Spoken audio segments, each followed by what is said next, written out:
Worlds 2025 Crystal Ball Predictions. If you don't care about the explanation, this is my first set of picks. And this is my second set of picks.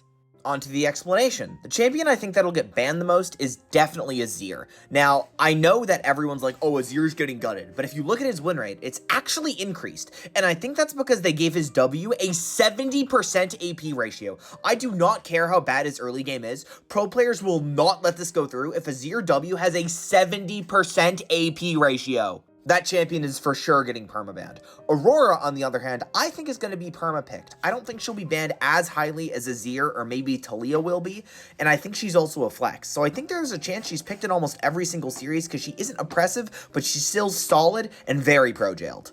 Highest win rate is always a toss-up. I just put Ahri since there's some pretty good Ahri players at this tournament and she just got buffed. Lowest win rate is also a toss-up, but I put Vi because that champion, if behind, is pretty useless, and I think she's a red side champ, and, you know, red side happens to lose a lot. Just my personal opinion, maybe she'll win games. It's kind of a toss-up for that one. I also put Azir most kills because I think he's the type of champion that'll get like 10 to 12 kills in a game if the mid laner's carrying. And additionally, the AD carry pool is very vast for this tournament. I think it's going to be hard picking one AD carry that's going to run the meta like normal. Gala highest KDA makes sense because he's a high KDA player, and I think T1's going to beat IG, so he'll have a good KDA by the end of the tournament no matter what. Knight playing the most different champions makes sense. I think he's the best mid laner in the world right now, and additionally, he plays everything. Who will get a pentakill? I say Ruler. It doesn't really matter, but pick Ruler, pick Gala, pick any ADC you believe in. Gumayushi if you're a T1 fan. Elk getting the most first bloods I think makes sense since I think most ADCs at this tournament kind of have a weak laning phase except for Elk, who pops off in lane almost all the time. Lastly, most kills in a single game. It's basically just any Eastern team against a Western team. They're going to shit stomp, so I picked Ruler because there's a chance they play against, like, you know, Brazil, and that's not even remotely close. Teams that are going to kill the most Elder Dragons, I put T1, which I thought made sense in my head since they're kind of a messy team, so I think they'll get to a late game situation and kill a bunch of Elder Dragons. I think they're by far the messiest Eastern team, and even if they do have a chance to win the entire thing.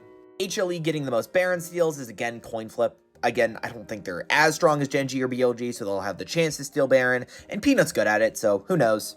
Gen G, shortest game duration, because again, strongest Eastern team, they're going to stomp a Western team. Also put BLG here if you want.